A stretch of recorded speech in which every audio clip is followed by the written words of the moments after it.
Olá, sejam todos muito bem-vindos. Eu sou Juliana Sartori, estamos na ERP, Associação das Emissoras de Radiodifusão do Paraná. Iniciamos hoje uma sequência de entrevistas com os principais candidatos ao Senado pelo Paraná. Foram convidados os candidatos cujos partidos têm pelo menos 5 representantes no Congresso para falar sobre propostas e o que pensam sobre os principais assuntos que devem ser discutidos em Brasília nos próximos anos.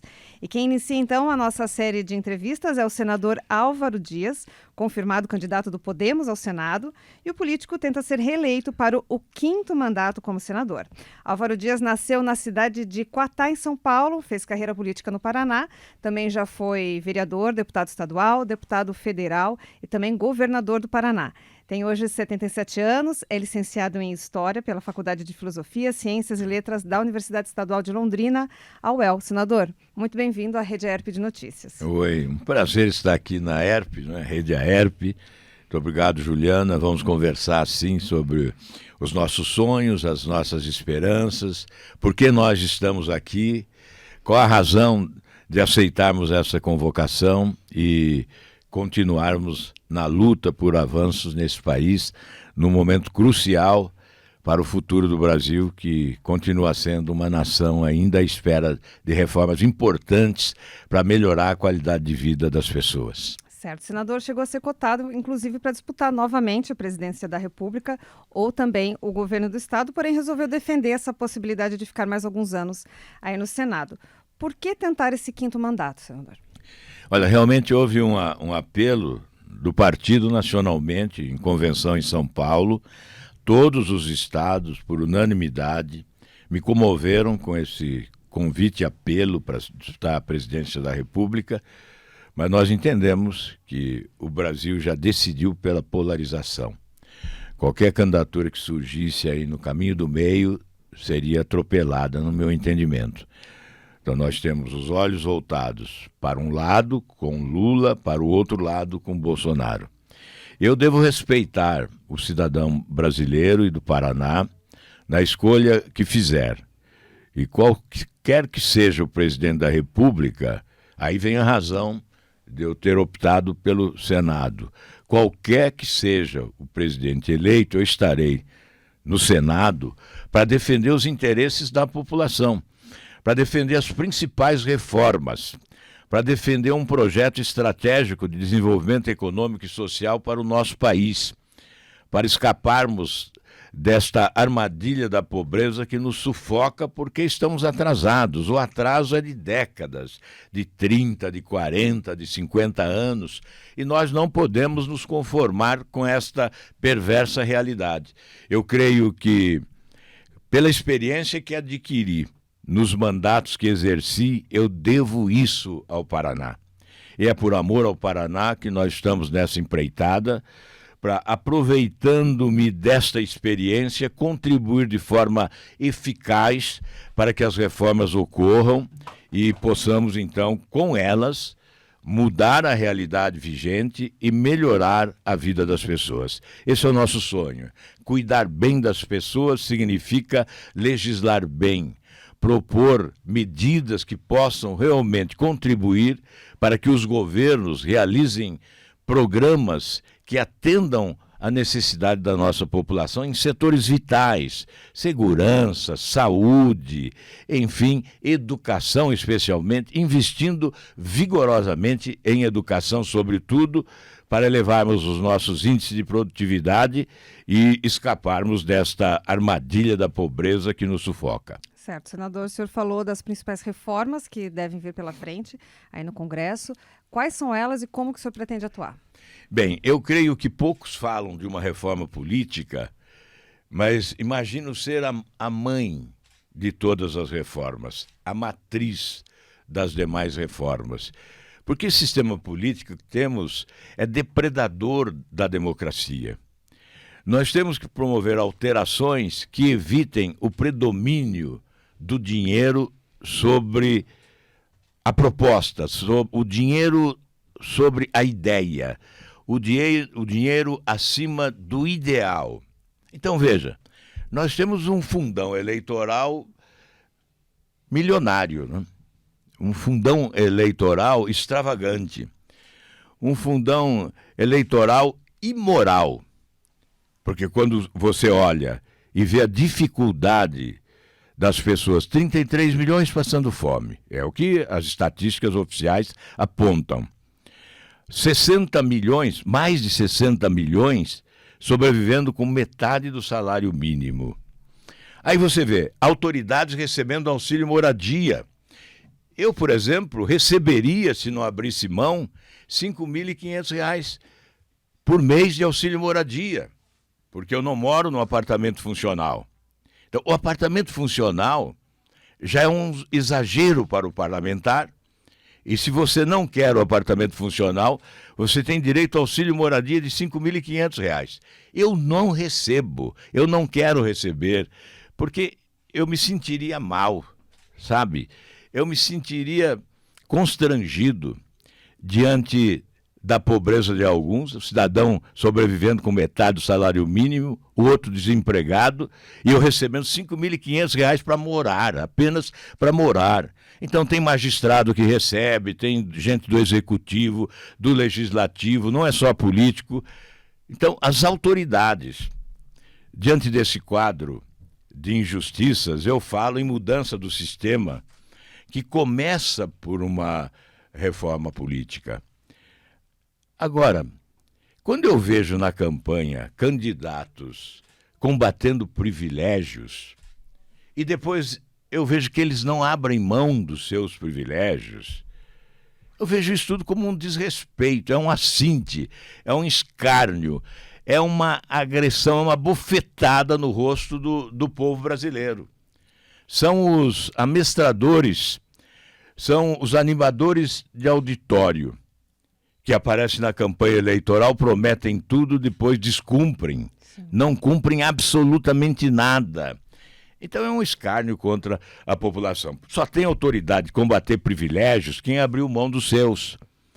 Por isso eu abri mão de todos os meus privilégios, aposentadoria de ex-governador, em 29 anos seriam mais de 11 milhões de reais, abri mão do auxílio moradia, da verba indenizatória.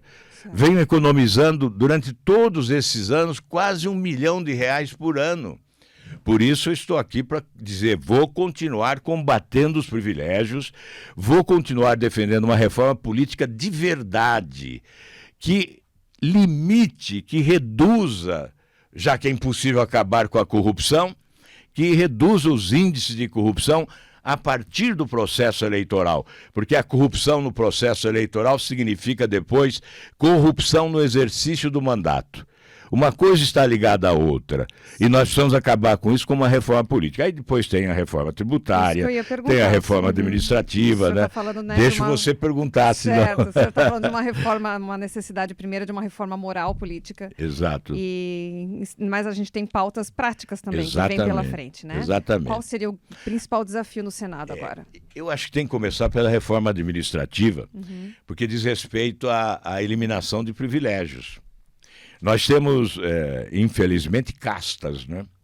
Uma casta privilegiada, lá em cima, no topo da pirâmide do serviço público. Veja agora, é risível, né?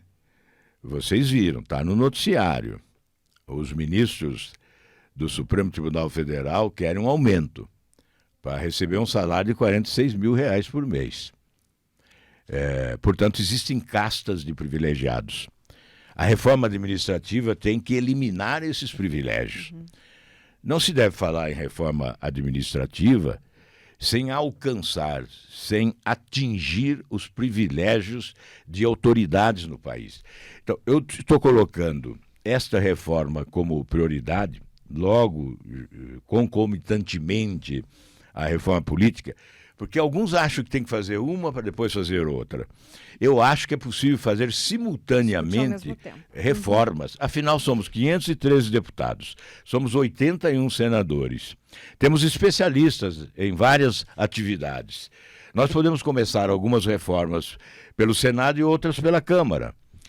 Eu vinha propondo isso em 2018 e dizia que já na primeira semana, se fosse eleito presidente da República, colocaria sobre a mesa do Congresso Nacional as principais reformas.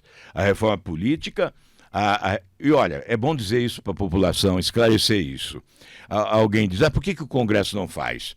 É presidencialismo. O que é isso? Um sistema presidencialista de muito poder depende eminentemente do interesse, da capacidade de articulação política, da competência de liderança do presidente da República para tomar as iniciativas, ganhar o apoio popular e levar ao Congresso Nacional. É isso que tem que ser feito. Por que eu quero voltar ao Senado? Para contribuir estimulando o presidente da República. Eu repito, seja qual for o presidente. Eu quero contribuir, a menos que ele não deseje essa contribuição. Mas eu quero contribuir. Então, reforma administrativa, com esse sentido, né, de eliminar, primeiramente, o privilégio das autoridades, dos que estão lá em cima, no topo da pirâmide. Por quê? Porque se nós temos que cortar onde há gordura a se consumir, não é? Não vamos fazer a corda arrebentar do lado mais fraco mais uma vez. Não vamos injustiçar os pequenos. Vamos tirar de quem tem para dar, né? Se nós precisamos desse equilíbrio financeiro, com ajuste fiscal competente no governo, nós temos que proceder dessa forma. E, evidentemente, a reforma tributária. Essa é essencial para fazer a roda da economia girar com mais força. Eu não diria que o governo vai perder dinheiro, não vai perder dinheiro.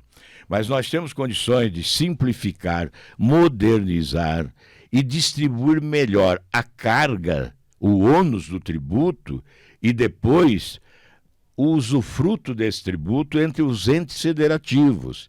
Porque hoje é uma concentração na União, em prejuízo dos nossos municípios e dos nossos estados. 56% fica lá, nos cofres da União.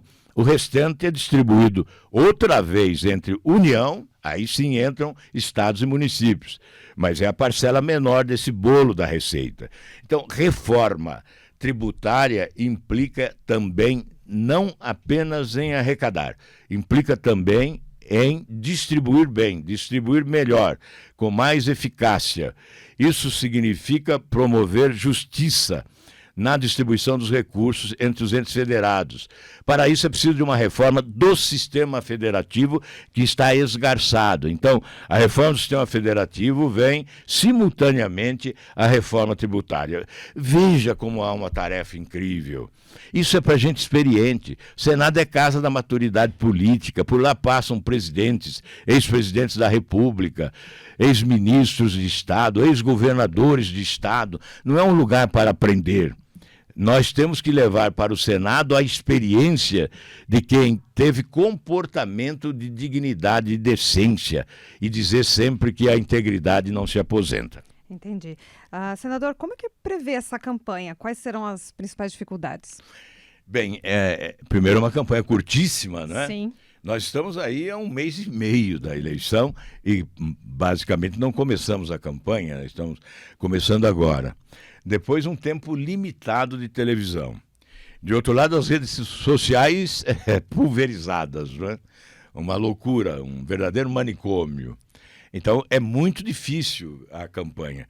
Por isso que a reforma política é importante, para equilibrar esse jogo, porque há muita disparidade. Por exemplo, eu estou isolado numa coligação para o Senado. Sim.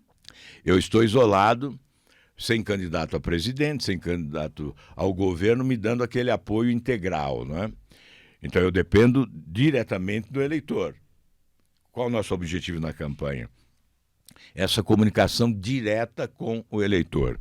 E, aliás, isso é valorizar o eleitor. Ele não precisa de intermediários.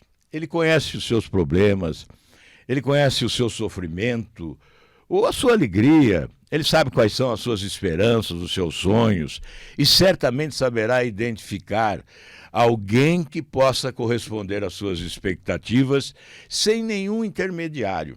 Esse é o nosso objetivo. É uma campanha diferente comparado com outras vezes que o senhor concorreu ao pleito por esse isolamento? Não, no meu caso não, porque já foi assim antes, né? Eu me lembro de 98, por exemplo, quando eu fui eleito, eu fiquei fora da atividade 8 anos, não é?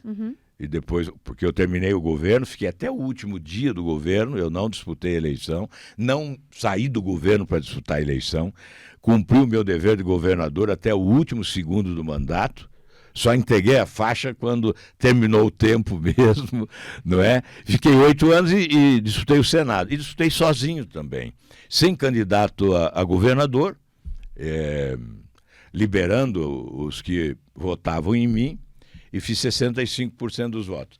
Depois veio 2006. 2006, da mesma forma, eu tive uma candidatura avulsa também de senador, não tive governador, e meu irmão Osmar foi candidato em outro partido, né? Então eu não pude apoiá-lo, só no segundo turno, que eu já estava eleito, aí pude apoiá-lo, né?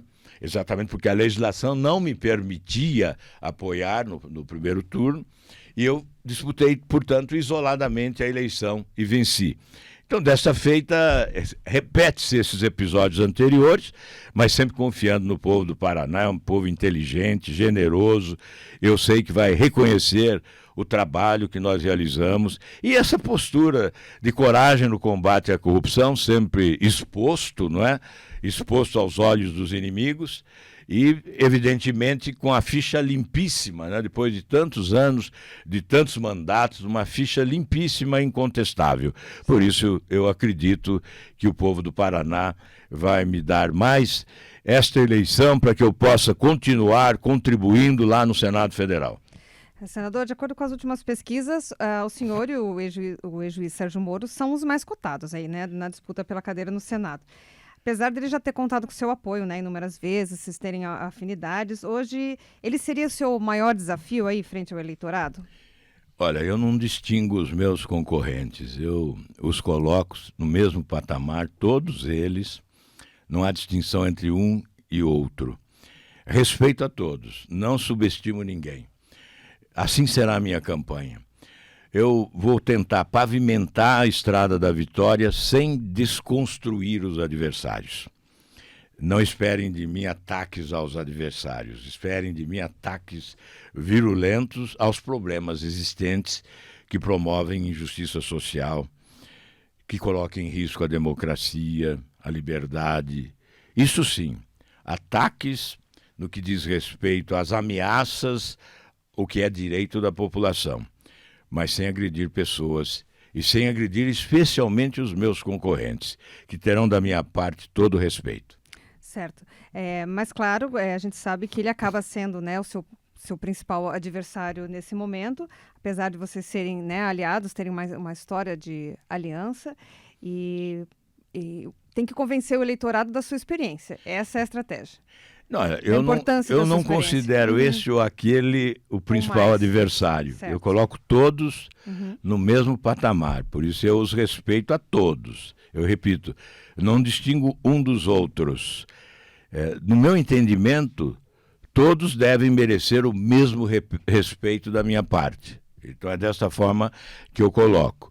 Até porque eu considero válido, embora eu tenha liderado as pesquisas, praticamente todas elas, né? É um direito que cada um tem até de desconsiderar as pesquisas, porque o que vale mesmo é a pesquisa da urna. Até porque é muito fácil você contestar pesquisa hoje, porque elas são realizadas por telefone, não é? Quase todas elas. Há um instituto ou outro que faz pesquisa presencial, mas a maioria das pesquisas são pesquisas feitas por telefone. Então, os meus concorrentes podem, inclusive, desqualificar pesquisas. Se eventualmente eu estiver à frente, eu os respeitarei.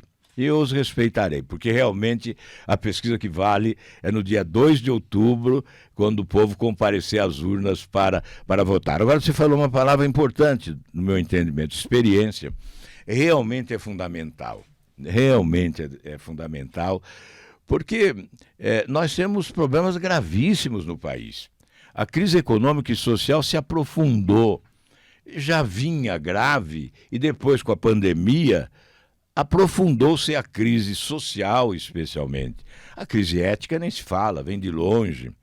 A crise fiscal vem de longe, são décadas de desarrumação das contas públicas no país, bem diferente do que nós fizemos aqui no Paraná quando governamos o Estado, que nós tínhamos superávit, alcançamos depois de 20 anos o superávit e realizamos o maior programa de obras da nossa história. Eu sou obrigado a dizer isso agora, porque são muitos os jovens que não acompanharam o nosso governo.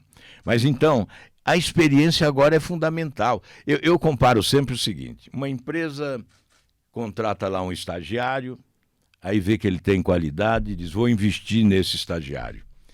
Aí coloca ele vai, frequenta a escola, passa pelo fundamental, passa pelo curso superior, faz mestrado, doutorado, pós-doutorado, e aí ele se forma e diz assim, muito obrigado, meu chefe, agora eu vou cuidar da minha vida e vai embora. É o meu caso. O povo do Paraná investiu em mim de vereador a governador e a senador, e até candidato à presidência da República. Foi o povo do Paraná que fez isso comigo. E agora eu vou dizer, tchau, eu vou embora. Eu aprendi tudo isso e vou usar na minha atividade privada, vou ganhar dinheiro.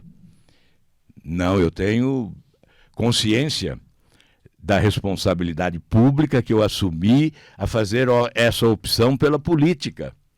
Então, eu tenho que continuar. Por isso eu venho com a experiência que eu adquiri, com entusiasmo do primeiro dia, do primeiro mandato, mas com muito mais experiência para oferecer ao Paraná o que o Paraná merece. E é por amor que nós vamos oferecer ao Paraná o nosso trabalho, a nossa dedicação, a nossa honestidade, porque nós temos esse dever com esse Estado que me ofereceu o privilégio de ser sempre muito bem votado em todas as eleições. Eu não posso esquecer disso. Senador, qual que é o papel do senador e também dos partidos nesse cenário político aí de polarização? Essa é a pergunta que eu estou fazendo para todos os candidatos, para a gente saber como é que vai se posicionar. Uma pergunta muito importante, porque eu acho que nós temos que ser o equilíbrio. O Senado, especialmente, tem que ser uma casa que busque a convergência, estabelecendo, eu diria, algodão entre os cristais, né? Porque existe uma tensão entre os poderes. E cabe ao Senado, exatamente pela experiência dos homens que chegam ao Senado, os homens e mulheres, evidentemente, que chegam ao Senado, né? Cabe essa responsabilidade de tentar administrar a relação entre os poderes. Eu acho fundamental para que a população acredite nessa interdependência dos poderes, uma reforma fundamental no sistema de escolha dos ministros dos tribunais superiores. Porque hoje há indicação política e aí perdura sempre a suspeição. Qualquer decisão de ministro do Supremo, por mais correta que seja tecnicamente, fica sempre sob suspeita, porque houve uma indicação política. Ele não chegou lá por mérito, ele chegou lá apadrinhado politicamente. Você abre os jornais, você ouve as emissoras de rádio, e sempre esse debate. Aí há, sim, uma interpretação.